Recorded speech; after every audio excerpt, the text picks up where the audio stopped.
Welcome back, fight fans. It is the last stream of the year.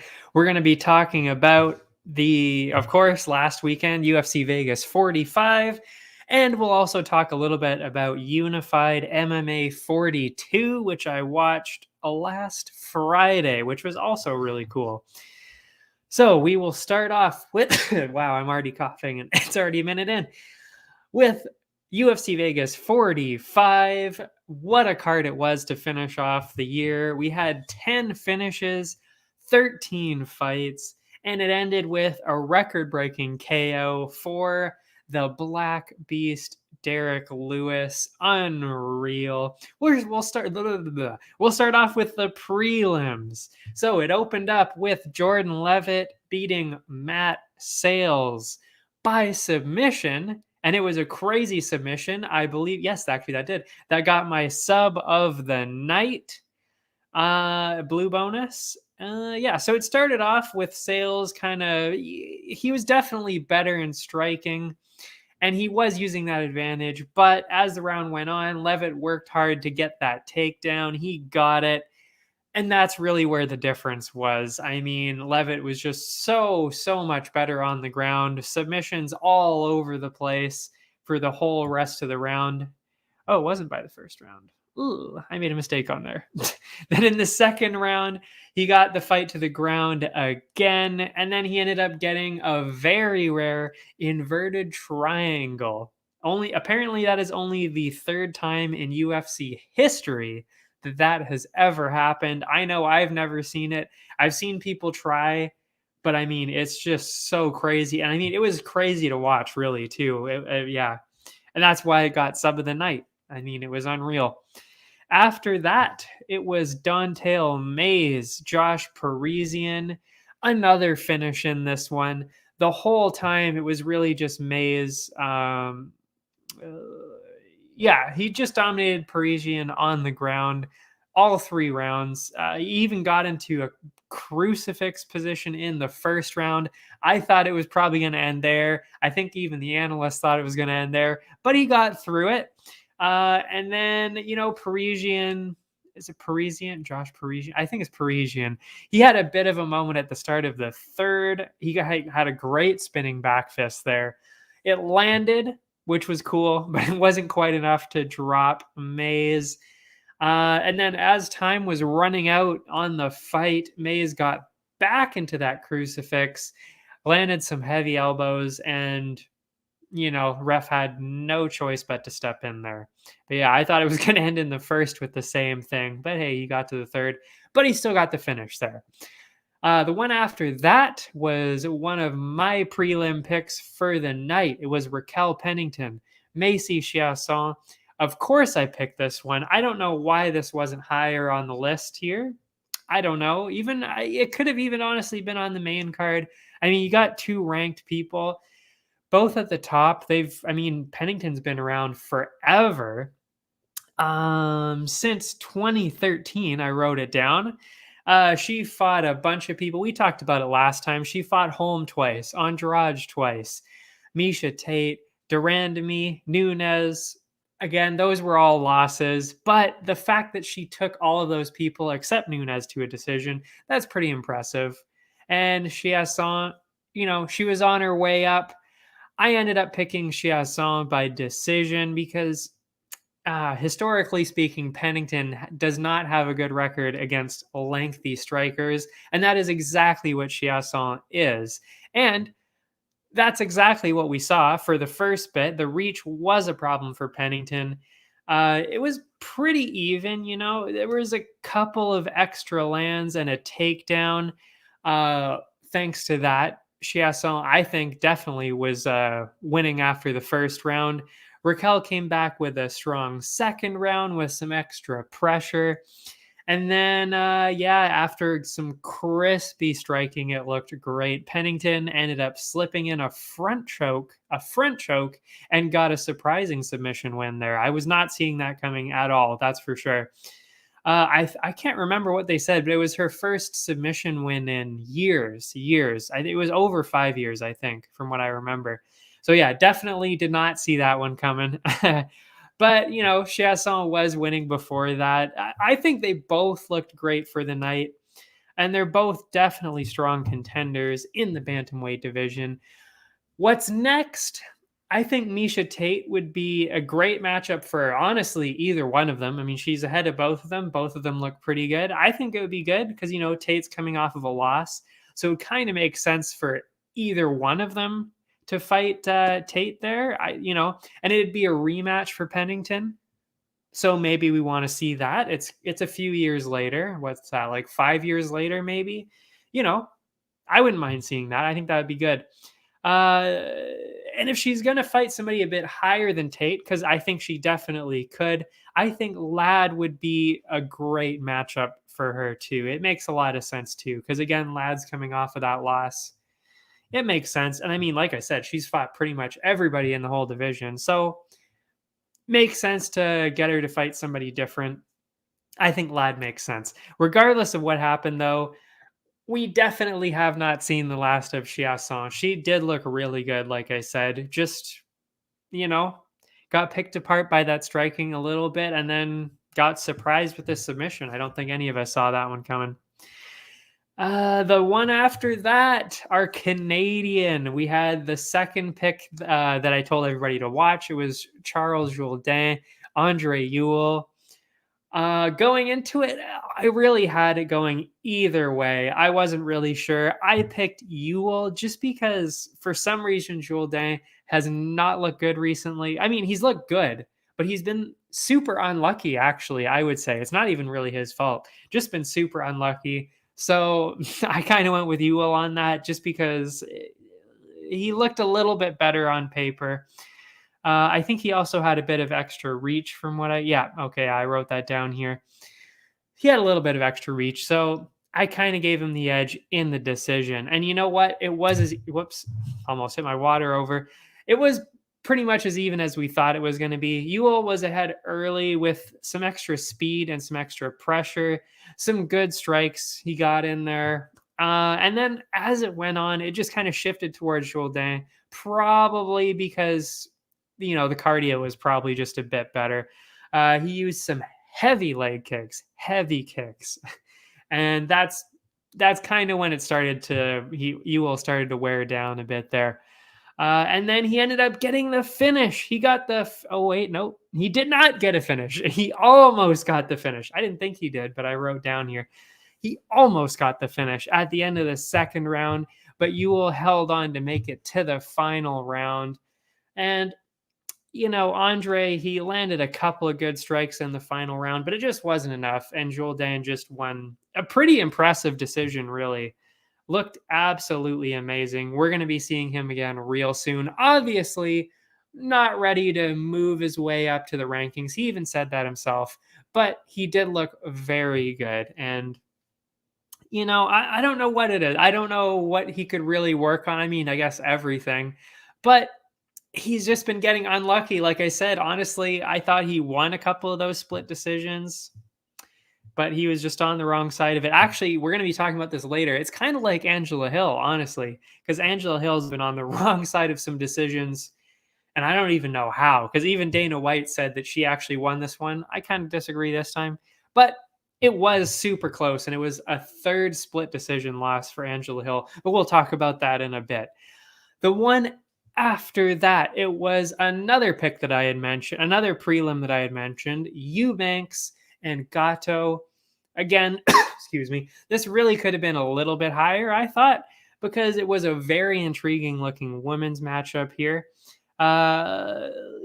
Eubanks had a bit of a weird record with 5-4. She was the favorite going into this, I will say. I had it as Gato by decision because, as I mentioned last time, Eubanks tends to lose. She's only lost to people in the UFC who end up being at the top of the division.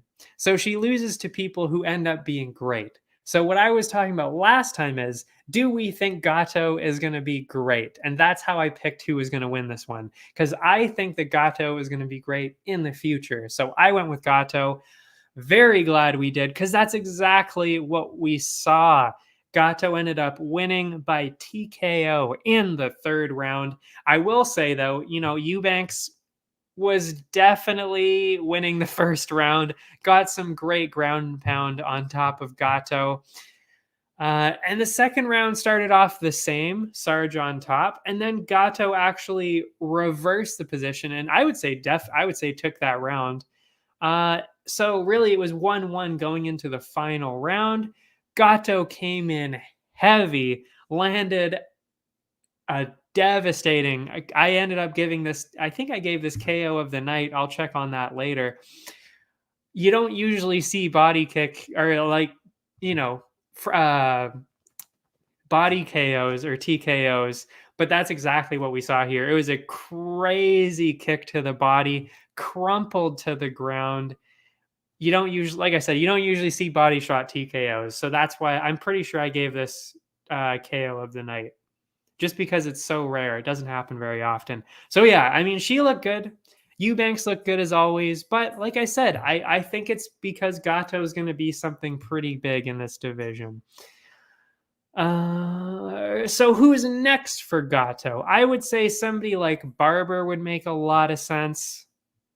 Because she's on the lower end. Also, we don't really think that she won her last fight against Maverick, but we'll stop talking about that because I've talked about that quite a bit. And you know what? There are a couple of great options outside of the rankings if she doesn't want to jump right on into that.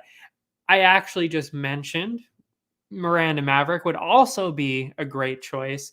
Either one of the people that fought in that fight, either Maverick or Aaron.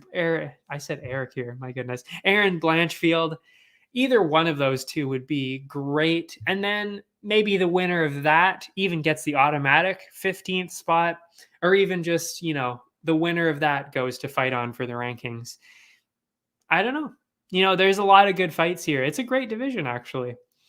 But yeah, either one of those would be great. I would love to see that. After that, we had the heavyweights. We had Justin Tafa, record-breaking Justin Tafa, who came in as the first person in UFC history to miss weight at heavyweight. How do you do that? Oh my God. Literally never happened before. He came in a pound overweight, a pound or two overweight or something like that. Unreal. I don't know what happened there. I don't know. Either way, I mean, I definitely had Justin Tafa going into this. I didn't talk about it, but I figured Justin Tafa would be ahead in this. And yeah, there's really not too much to say here. The power was fully on display here. He landed some big shots, but it all came to an end with an absolutely insane head kick KO that knocked Hunsucker to the ground, and he had it fully blocked. He was like this. Kick came, bam, still knocked him out. It was insane. I was thinking of giving that the bonus, but honestly, considering he was overweight at heavyweight, I'm not going to give a bonus to you. I'm sorry. And the UFC would say the same thing. You don't get bonuses when you come in overweight like that, especially when you're in the heavyweight division. So no bonus for you, but it was very impressive. And then we had the final prelim of the night. It was Gerald Meershart and Dustin Foose. A lot of people had Meershart going into this. I had him too. Again, I'm talking mainly about Tapology, honestly, because I make all my picks on there. I just don't necessarily talk about them all on stream, because the ones on stream that I talk about, they look extra exciting to me, or they're just really good betting opportunities. But anyway, it started off pretty even with both of them having a decent amount of control on the ground. In the second, that it started to actually shift towards Foose because he controlled Gerald on the ground for really the whole round. I was getting kind of worried for my pick there, but in the third, it was back and forth until Gerald got behind Foose's back and ended up getting a rear naked choke with a very late submission win in the third round. Very impressive. That was, I believe, I didn't write it down, his third win of the year, and that was after getting absolutely annihilated by Chimaev last year. So Great comeback. You love to see that. He's a really nice guy, apparently. He seems like a nice guy, too. So good for him. Good for him for getting back 3 wins in a row, especially after getting, I think it was like an 8-second win by Chimaev. Whew. Quite the comeback now. Good for him. Then we had the main card, which opened up with a great looking matchup. Darren Elkins, Cub Swanson, 2 UFC veterans. I wasn't sure which way to go on this. I even said I was back and forth on it. They were both on a 4-fight losing streak. Then Elkins kind of turned it around. So I was giving the edge to Elkins here just because of that. He was on a 2-fight win streak before this, before that 4-loss. I mean, after that 4-loss streak there. So I gave him a bit of an edge. But you know what? The Swanson came in, man on a mission. He jumped right in. Made Elkins honestly look like a complete amateur. Cub looked unbelievable. I've seen him fight a few times now. This is really the best I've seen him look. I mean, he looked so good. I mean, seriously, like he knocked Elkins down. He didn't even know where Swanson was after. He was like, holy shit, where did he go? He's so fast. Oh my God. It was insane. And then he got a wild wheel kick KO. Oh, actually, no, he almost landed the wheel kick. Actually, no, he did. That's right. He did kind of land the wheel kick. He landed it with like 3 toes. So he did land it, but I don't think it was kind of the cause of the KO. Still, got knocked down.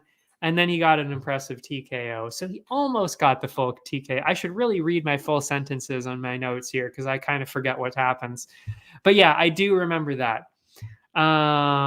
Yes. And it was very impressive. I'm excited to see Swanson again, honestly. I don't know who he fights next because he's obviously not going to be fighting anybody in the rankings. I just don't think that he's on that level right now, or at least anymore. He used to be, obviously, but not right now. Maybe, I'm not saying he can't do it, but he's not at that right now. That being said, definitely cannot wait to see him fight again. He looked absolutely amazing. I believe I gave him the most valuable fighter later. We'll talk about the bonuses after, but I'm pretty sure I gave him the most valuable fighter for that performance because it's just so impressive.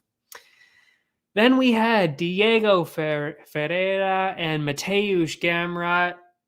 This was another one that looked very, very close. I went with Gamra by the finish. Why was that? Right, because Gamrot was trying to make his way into the lightweight rankings. Ferreira ranked 12th, and Diego was on a 2-fight losing streak. So that was kind of why I went that way.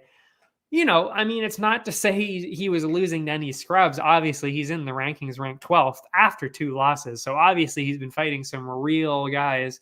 That would be Gillespie and Dariush. So, and before that, he was on a 6-fight win streak, which is why I said it was looking pretty close. But I was going with Gamra just because he looked so good. And then, of course, Diego's on that descent. So, yeah, Gamra had, what did we have here? Oh, yeah, he lost his first one by split decision, which is barely a loss. I mean, really. And then he won 2, which were both pretty early. Jeremy Stevens, and I didn't write the other one down. But that's impressive in itself. Jeremy Stevens is pretty good. So, I was going with Gamrot just because of the momentum there. And that is exactly what we saw. The fight was honestly on pace to be fight of the night. It was crazy up in there. And they both showed great stand-up and work on the ground. They both looked really good. And then it was a weird ending to the fight. None of us really knew what happened at first. Ferreira actually stopped the fight himself. You don't normally see that. But yeah, it was really weird. What happened, we saw after with the analysis, Bisping, Felder, and Fitzgerald looked at the tape while they were trying to figure out what was happening.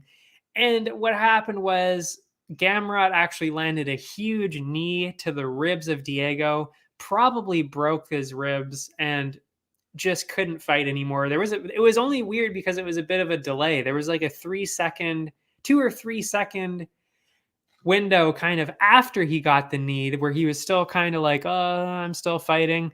And then he was like, oh, stop.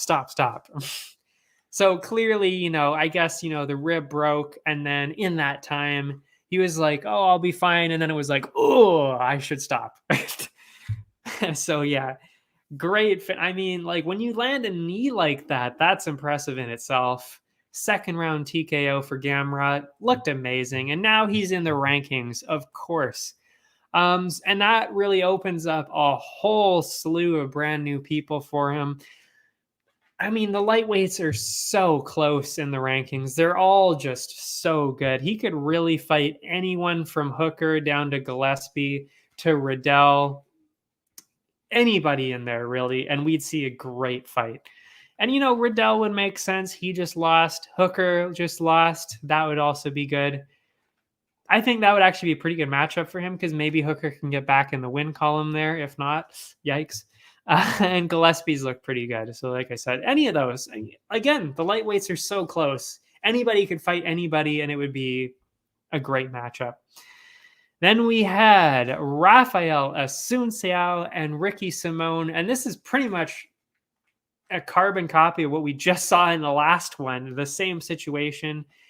Ricky Simone trying to get back into, trying to get into the rankings. And Assuncio on a bit of a losing streak, 3 losses. It was to Marlon Moraes, Corey Sandhagen, and most recently Cody Garbrandt.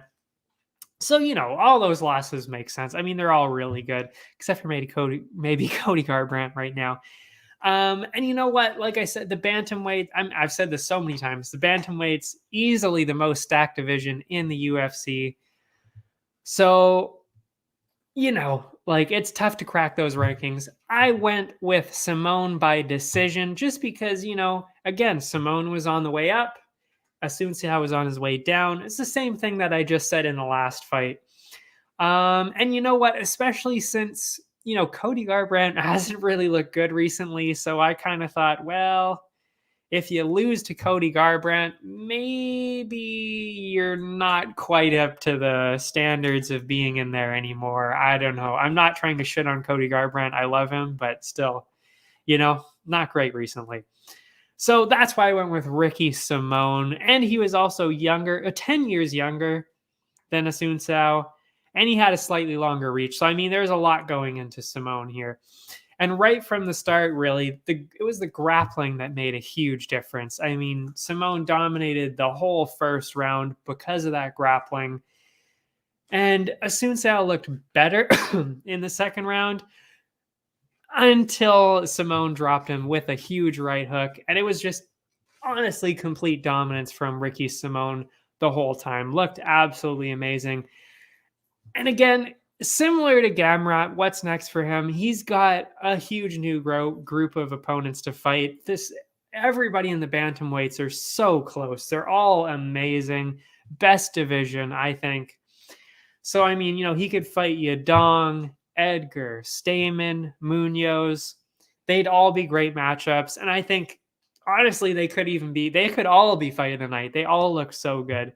The division is just so good. I mean, really. And all of those would make sense. I mean, he's a grappler and he's exciting. He's quick. He's got the striking. And so do all of the other people in the bantamweight. So, like I said, it's just a crazy division. I can't wait to see what they do with him. And really just anybody in the division. It's just so good.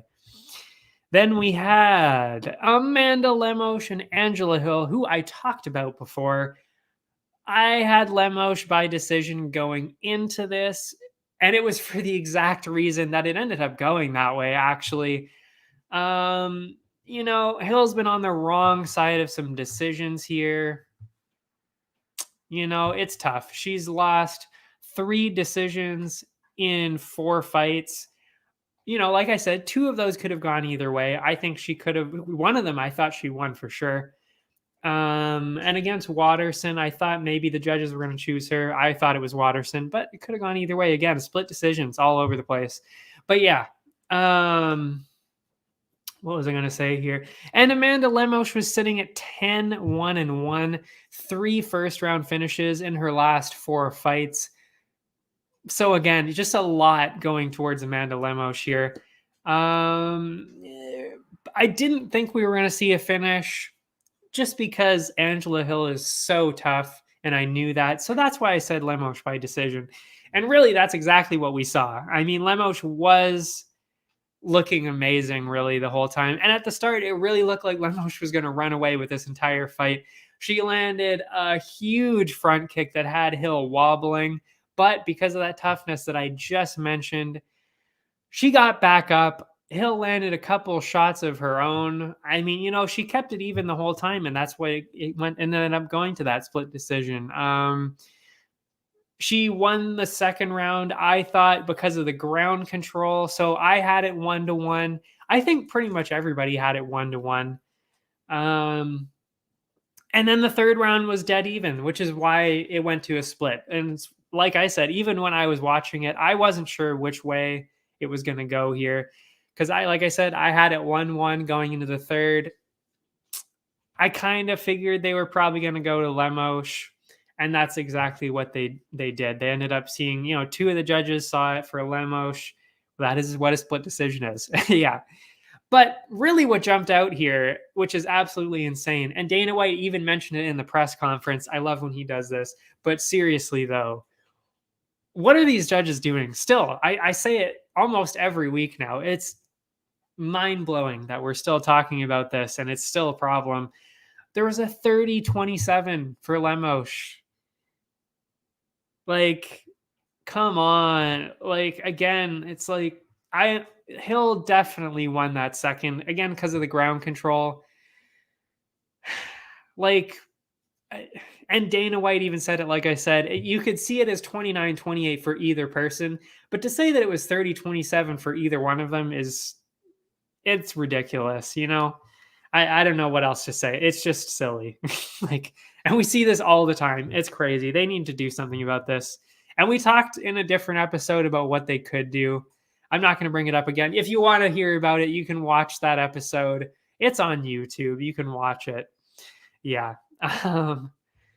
What's next, though? Like I said, you know, both of them look great. I don't think the rankings are going to move at all. I mean, I didn't actually look them up before this, but I don't think they would have moved much because, what was it? It was like number 10 and number 11. Oh, 11 and 12. So they had Hill in 12th, Lemos at 11th. Honestly, I don't think they should have changed it at all. That's the way I see it still, because it was that close. I mean, it's a split decision, you know? I think it probably stayed exactly the same. For Lemos, it seems to make sense to go up. What I think is the perfect matchup, why not go for Waterson? Like I said, she just beat Hill the same way that Lemos just did. So it kind of makes sense. Why not do that? See who really is better. Who knows? I think that would be a really good, really close fight. Very interesting. I'd love to see that. And you gotta love the karate hottie. I mean, come on now. You want to see her fight. Otherwise, why not put the 2 Amandas together? I wrote that down. Amanda Ribas, Amanda Lemos. Could also see that happening. That would be great. As for Hill, again, her stock didn't drop here. She looked the same as she did before. She looked good. Maybe even, actually, I think she did better than I thought she was going to do. So I could even see her fighting Amanda Ribas. But most likely, though, we're probably seeing her fight somebody unranked because she's got those decision losses. You know, as questionable as they may be, they're still on the record. So, you know, what can you do? You're probably going to be fighting somebody unranked. And we talked about this earlier. I even mentioned the matchup after Lupi fought. Why not have Lupi Godinez and Angela Hill? They're both down to fight whenever, to fight anybody. They're both like that. I would love to see that. And it's a great opportunity for both of them. Either Angela Hill proves that she deserves to still be in the rankings where she is, or Lupi gets her first ranked win. She jumps into the rankings. And either way, I think both of them are going to look great in that fight regardless. I think it's going to be good for both of them. So Why not make that one next? I would love to see that. After that, we had a very disappointing, soul-crushing co-main event with Wonderboy Thompson and Bilal. Disgusting. I had Thompson by decision going into this because, I mean, I kind of saw what was going to happen coming, but I was just really hoping that we would see old school Thompson bouncing around, getting those lengthy strikes in, and I thought he would get the win like that.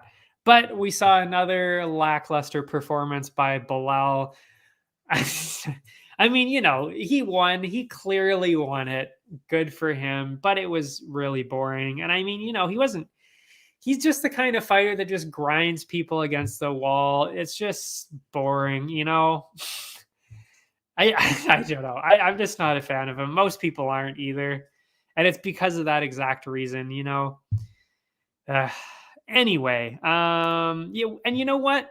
The first couple minutes of the fight, we did see that classic Wonder Boy. So I was excited. We were having a good time. He was bouncing around, landing some great kicks. He even controlled a bit along the fence.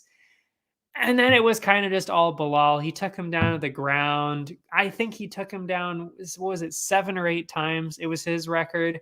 Wonder Boy's never been taken down that much. Just disappointing as a Wonder Boy fan. It really was. I mean, but you know, again, it's like, I'm not trying to shit all over Bilal, even though I don't like him very much. He did dominate the whole fight. It's not like he didn't win. He was very clearly winning the fight. It was just not an exciting way to win, really. Ground and pound the entire end of the first round. Same thing in the second, really. He even got Thompson stuck in a Kimura for over half of the round. That's uncomfortable. And then after the 3 rounds were done, it was pretty obvious that Bilal won a pretty easy unanimous decision. And yeah, it's just depressing. And you know what? Burns did the same thing to Thompson last time out. Luque is also pretty similar. So why not get Bilal to fight either one of those people? I think that would make a lot of sense. A lot of people are saying, just throw Chimaev at him. Chimaev has a fight lined up, though, so that won't be happening anytime soon. But that would be fun. But, you know, as for Wonderboy, he is in a tough spot right now. Crushes me to say this because I love the guy. But, you know, he's got to win soon or else he's going to be on that chopping block. He's getting older. He's losing now. It's just sad to see. Like, it's the same thing as Ferguson. Like, you don't want to see it. They're so entertaining. You love them, but now they're on the wrong side of it. It just sucks to see. And it's even worse because the UFC has been throwing grapplers at him, and it's just not going well. I want to see a stand-up fight. Come on. That's what the fans want. The fans want to see a stand-up Wonderboy. I mean, a stand-up fighter against Wonderboy. That's what we want to see. Give him somebody like Magny or Neil. You know, maybe even throw Chiesa in there. Chiesa is also a bit of a grappler, but he's down to strike. He makes it more exciting. Any of those 3, please just don't give him some kind of other wrestler who's just going to take him down. For the fans, do it. Get a striker in there. Come on. And then we had the main event. Derek Lewis, Chris Daukaus. Blew my fucking mind how Derek Lewis was the underdog going into this. I don't know how he was the underdog, honestly. You know, I guess people were seeing like, okay, you know, Gon dominated him. But, you know, that's Gon. You're talking about probably the best heavyweight the UFC has ever seen. Easily the most well-rounded. I mean, it's insane how well-rounded he is. Like, he's bouncing around there like a middleweight. It's crazy. Anyway, so I mean, you know, what did you expect? And then going into this, you know, you've got 2 power punchers. And I said this last week. When you've got 2 power punchers, you go with the stronger power puncher. And that was very clearly Derek Lewis. There's no doubt. I mean, he came into this fight 30 pounds heavier than Daukaus. And I said he was going to be coming in a lot heavier too, because he always does. He always cuts down a little bit to 265. Dawkins always fights in the 230, 240 range, never 250, 260. So, I mean, we knew this was going to happen. And we know that Lewis is, besides Francis, the second, he's the second strongest puncher in the UFC. So, and Dawkins just isn't doing that. I mean, yes, Dawkins is also getting a bunch of knockouts, but you're not talking about like Lewis level knockouts where he's just one punch and it's bam, like that's it, So obviously I had Lewis going into this, and I hope people put some money on that. I even put it as one of my recommended bets, because to say that he is the underdog was crazy to me. So yeah, we cleaned up here. We got a decent amount of money back on that one. And as expected, it was a slow start to the fight. It makes sense. That's what happens when you have two power punchers. They want to see who's going to strike first. Also, especially since Lewis is more of a counter puncher. He's always been that way. So we kind of knew he was going to do that. And then as the first round was about to end, Lewis swarmed in, got Dawkins against the fence, and got another classic Lewis KOs. And after that, of course, we were blessed with another amazing post-fight interview and the post-fight press conference. I mean, seriously, if you haven't seen Derek Lewis in his interviews after, you need to watch them, because every single one he does is absolutely hilarious. And this was no different. It was amazing. Yeah, but now he finds himself in a very unique situation. He is very clearly a top contender. And if you watched the interviews after, he has specifically said, do not put me in a 5-round fight ever again, ever. He made that very clear. I don't even know how many times he said 3 rounds, but it was upwards of 10 times. He very clearly only wants to fight at 3 rounds. He actually even specifically said he wants them to rewrite the rules so that title fights in heavyweight are only 3 rounds, so that he can go back to a title fight and it being 3 rounds. He wants no part of a 5-rounder here. Made that very clear. So that being said, if they don't do that for him, what does he do here? Stipe would make a lot of sense. That would probably be, if it's not going to be 5 rounds, it's going to be somewhere like a co-main or even like a late main card on a pay-per-view. That would make a lot of sense. But Stipe, it sounds like Stipe might be fighting John Jones when he gets back, or he might be fighting, I forget. So they had somebody else lined up that they were thinking about. But yeah, Stipe, John Jones makes the most sense right now. But, Derek Lewis and Stipe, that makes sense too. Why not? But yeah, I'd have to be in 3 rounds. Also, other than that, he doesn't have too much of a choice, because he's knocked out everybody else really in the top 5. So he's got to fight somebody lower then if he's going to want a 3-rounder. So, Aspinall, we haven't seen him in a bit. He wants to go up the rankings pretty slowly, so that might not be the best choice for Aspinall. But again, he looks so good. He might have a chance. He's a smart guy, very well-rounded. He's more of a grappler, so he might have, he's kind of like Gunn, but not quite as good. So he's very close to that kind of level, though. So that could be good. I don't think we'll see it, like I said, because Aspinall wants to go up slowly, but that would be good. Or Tuivasa. Tuivasa would be, come on. I mean, we all would love to see that. We're probably going to see Derek Lewis get a KO there, sadly, for Tuivasa. But I mean, come on. That would be quite the show. And I mean, the interviews would be absolutely amazing. Imagine that, Tuivasa and Lewis. Banter. I love it. And it doesn't matter who wins on that one. We're both getting, we're getting great content either way there. So yeah, that would be good. Again, Tuivasa is a lot lower on the rankings, but we could see it. Again, it's because he wants 3-rounders. Who's going to give him a 3-rounder, I don't know. But yeah, that makes sense there. Or maybe the UFC will cave in and give him the 3-round title fight. Who knows? Or maybe he'll just have to suck it up, take the 5-round fight. But for that title thing, he's, or not even necessarily go for that, but take the loser of that title unification. So Gon or Ngannou, whoever loses that, make that a 3-round fight. Both of those would be, well, I mean, would he want to fight Gon again?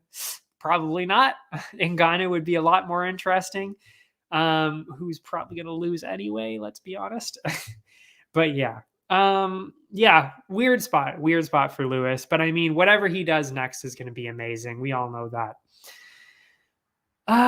The blue bonuses for the night. I'll tell them. Why not? We don't have too much to talk about today anyway, because there's no card next week. There's no card for the rest of the year. I had it, the KO of the night. I did have Melissa Gatto. That was that body shot KO, because you don't normally see it. It's just crazy to see, and it was devastating. I mean, I would not want to get kicked like that. I'd be on the ground too. Sub of the night was Jordan Levitt, of course, for that inverted triangle. Insane to watch. I mean, that guy is so, if he improves his stand-up, he's going to be really good in the division. He's so good on the ground. And then the fight of the night, I had Lim Ocean Hill. I mean, it was a split decision. It was good. It was a really good fight. And you know what? The UFC gave them that bonus too for the fight of the night. I totally get it. It was really good. I that's actually the first women's fight that I've given the blue bonus, and it deserved it, because we haven't really had that many close women's fight recently, because I tend to give my Brawl of the Night picks to close fights. And really, we've actually just seen a lot of finishes from the women, which actually is fairly unusual. Or we've seen some lackluster ones. So yeah, I'm glad we had a great women's fight here.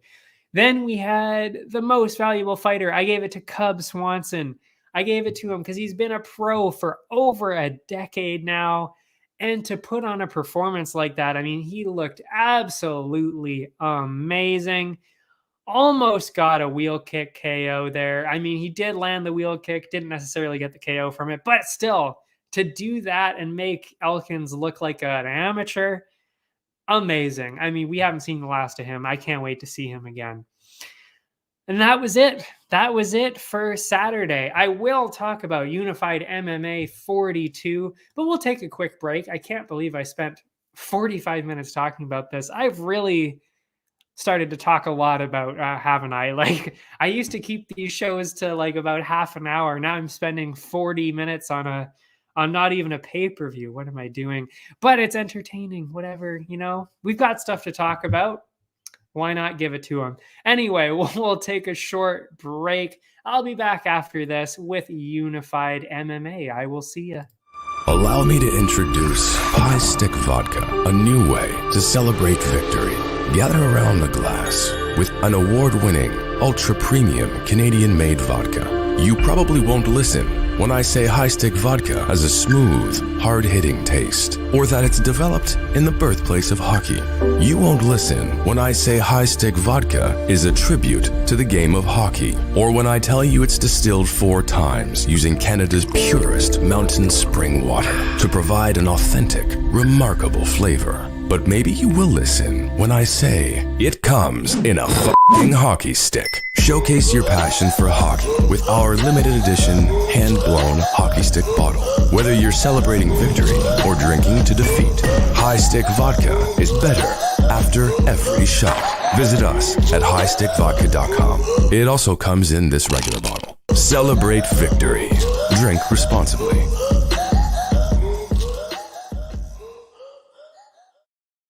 Welcome back.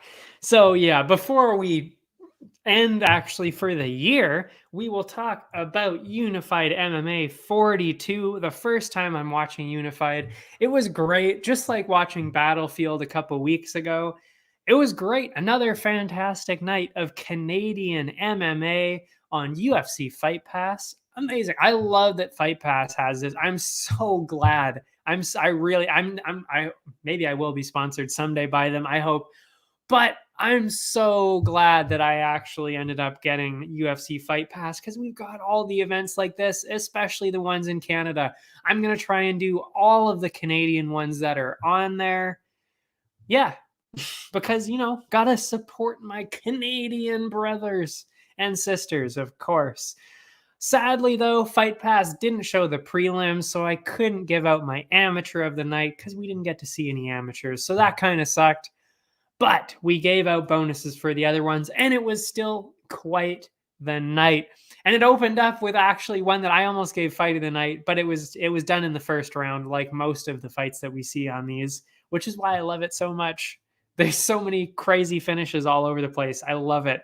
Anyway, it was Ramil Kamalov and Tyrell Gisselbrecht. And Kamalov got the TKO in the first round. And you know what? What an insane fight. Seriously. Kamalov dropped Gisselbrecht right away, right off the bat. And then he controlled the next couple of exchanges.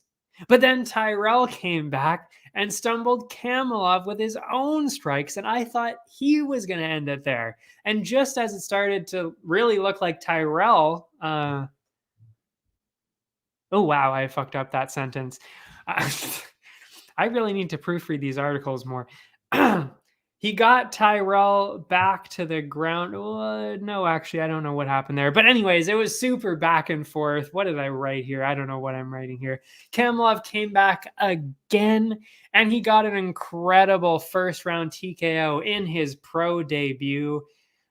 Just amazing. It was crazy to watch. It was so back and forth. I thought at one point, either one of those guys was going to win and get the finish. So yeah, I gave that one. I almost gave that one fight of the night. I believe actually he got the. Did he get the? Oh, I did. I did give that brawl of the night. Wow. See, I should have just looked at my bonuses. But yeah, I did give that brawl of the night because it was that insane, and I never do that. I never give a 1-round fight brawl of the night, but this was just so insane that I had to. Also, the ones that went to decision weren't really that great. So, yeah. And which was really one of the next one. Oh, actually, no. The next one after that, I'm getting all fucked up here. The next one after that, Jet Grande beating Stephen Thomas. Another TKO in the first round. And again, this is why I love watching these on Fight Pass because there's so many first round finishes all the time. That's what you get with fighters that aren't in the UFC. Not even necessarily because they're one-sided, just because, they're not necessarily as experienced, so they get hit by things that they don't see, or there is just a lopsided matchup. But yeah, there's so many first-round finishes. Anyway, this was one of those. The first minute, they were trying to take it slow, and then out of nowhere, Grande landed a bomb. I think it's actually Grand. It's spelled Grande like Ariana Grande, but I think it was Grand. I think that I remember them saying that. Landed a bomb of a hook, dropped Thomas like a sack of potatoes, and the ref stopped the fight immediately. Didn't need any ground and pound there. Just immediately stopped.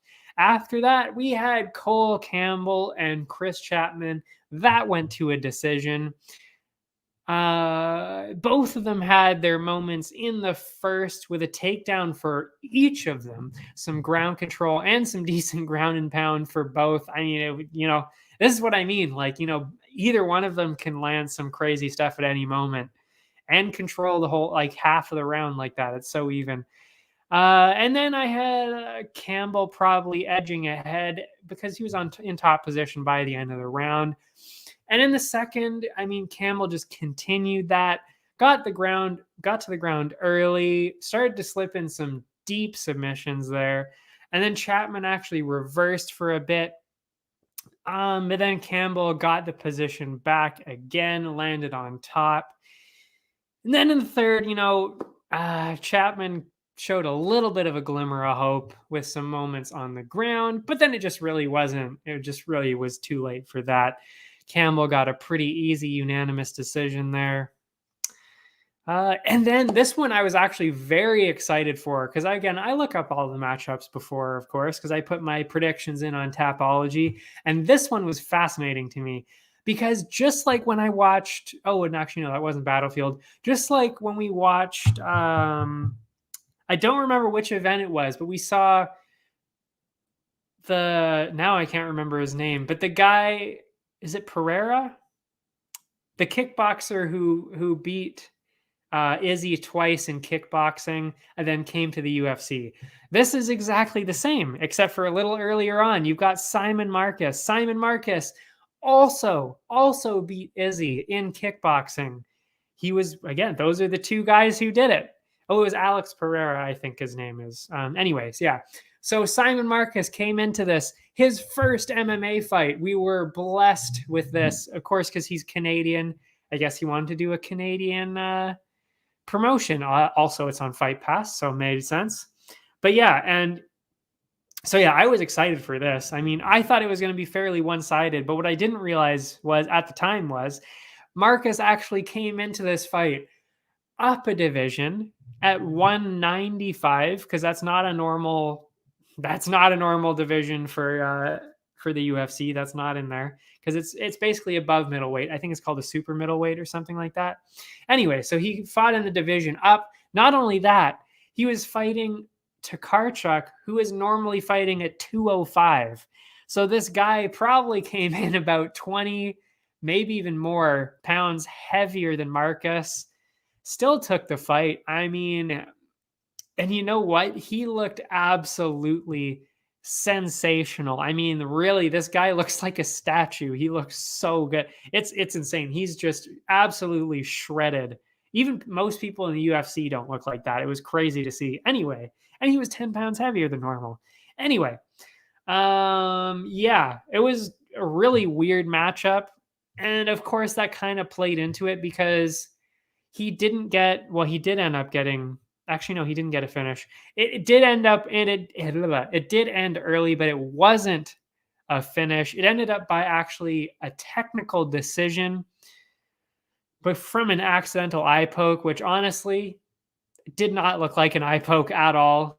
I mean, we don't have enough camera angles here because we're not in the, we weren't watching the UFC here. So they don't have the regular angles, but it didn't look like an eye poke. I mean, honestly, it just looked like maybe, the knuckle got in the eye. I don't know, but the fight was ended because of that. It sucked, really. That was a shitty way to end that because it looked so good before that.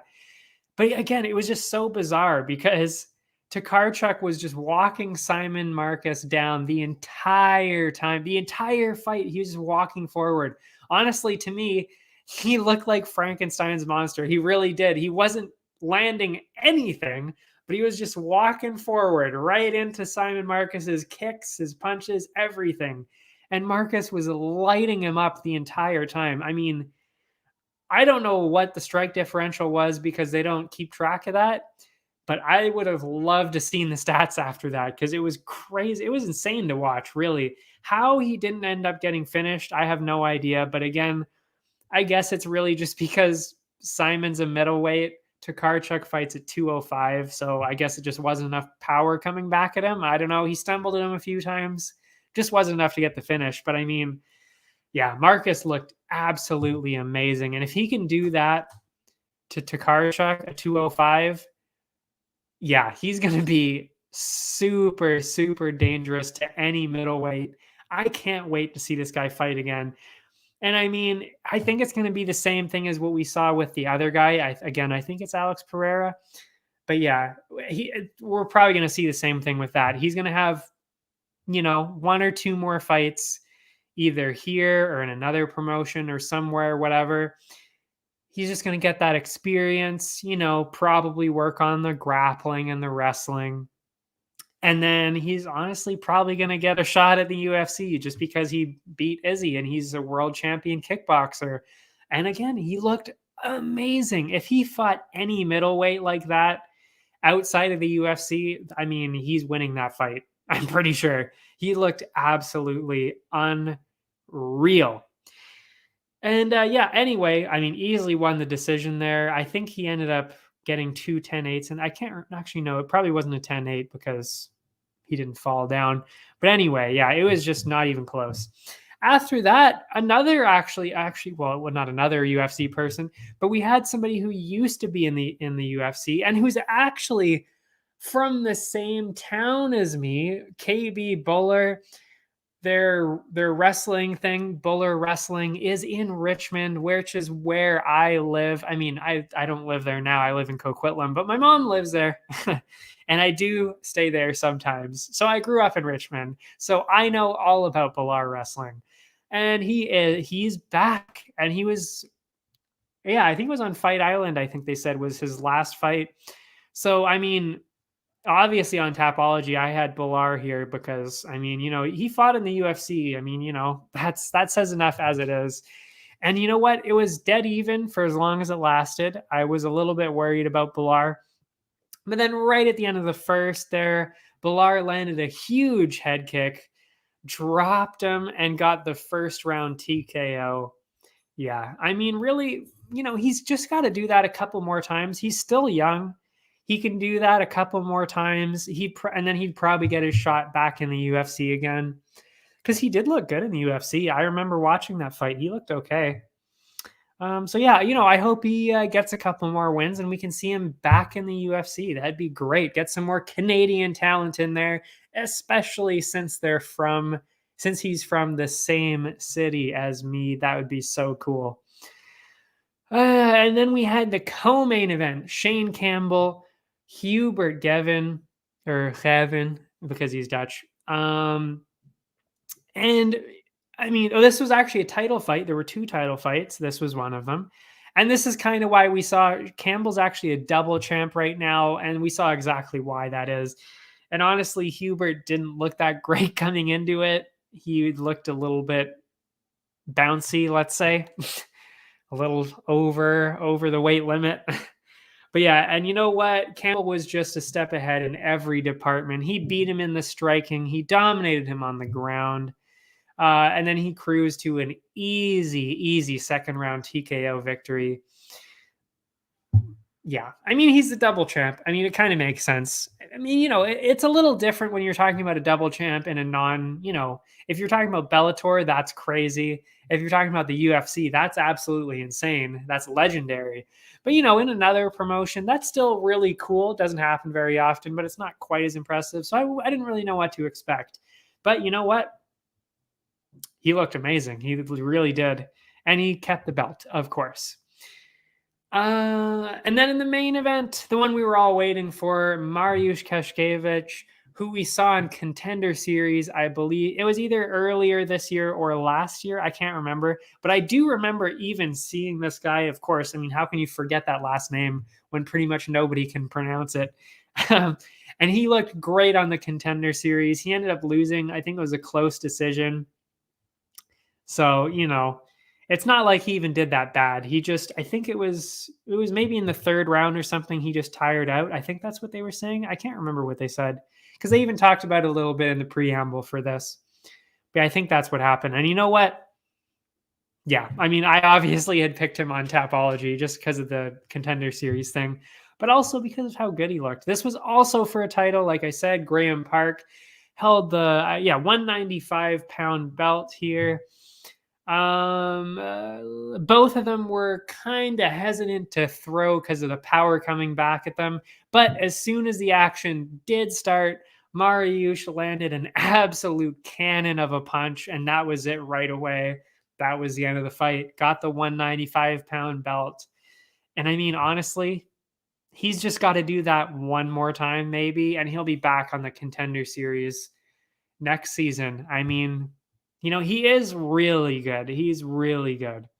And the guy I can't remember who he lost to, but I remember that the guy he lost to was actually pretty good too. And I think he's even fought since and did pretty well. I think. I can't remember though, for sure. But yeah. So, I mean, we'll see Mariusz again. And hopefully he'll be back in the UFC or, the Contender Series again real soon next season. That would be really cool. Again, see another Canadian. That would be great. So for KO of the night, I gave it to Mariusz for that. I mean, it was a great KO. Brawl of the night was Kamalov and Gisselbrecht, as I mentioned, because of that wildly back and forth fight.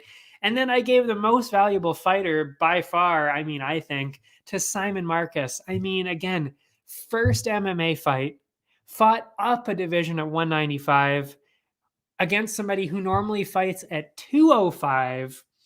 then his opponent was walking him down the entire time, which is exhausting for the person who's walking backwards. So to do all of that, and he looked absolutely unreal, landed some huge shots. Yeah, we'll be seeing huge things from this guy in the future, especially back in his normal middleweight division. Yeah, we have not seen the last of this guy. In fact, like I said, we're probably going to see him in the UFC at some point. Just a matter of time. He's just got to get a couple wins down. And I'm sure that the UFC will be knocking down his door to get him to fight there. But yeah, that's it. That's it. That's the show, folks. This is the last one of the year. We'll be back in the middle of January. I can't remember when the first event is. I want to say it's the 15th, maybe. So we'll be back the Wednesday before the first event, of course, to talk about whatever event that is. Oh, yeah, it's Chikadze and Cater Chikadze. That is the first event of the year. And that is what we'll be talking about next time. I cannot wait. It's been a great year. I mean, it's my first year doing this. It's our 21st episode. We've done it for 21 weeks in a row. No days off. Oh man, so it's going to be kind of nice to have those few weeks off, work on some other things. I'm even thinking of doing some betting videos to show people how to bet properly, or even what the odds mean. Do some tutorial videos on the YouTube here, on the BLÜ-FC YouTube. I might do that. I might be working on some other things. I don't know, but I do want to do that eventually, just to throw that out there. Yeah, so we're going to have a nice few weeks off. It's going to be sad not seeing any UFC, but, we'll just enjoy it more when it comes back on. And then right after that, right after Cater Chikadze, the week after that, we've got what's lined up to be probably one of the best events of the year. You've got Figueiredo and Moreno again in the co-main for that belt, which obviously we all know is going to be a good fight. And then, of course, we're topping it off with the heavyweights, the unification between the two champs right now. Ciryl Gane, Francis Ngannou. I can't wait for that one. Oh my God. I think Gane is going to win it. I think he's going to edge ahead with all that talent he's got. But we'll see. I can't wait for that, folks. Anyway, that's enough of that. If you want to see the rest of the group, they'll still be streaming. There's other sports going on. The Area 51 network, it's linked below. They've got all the stuff. They've got all the sports, hockey, soccer, football, everything.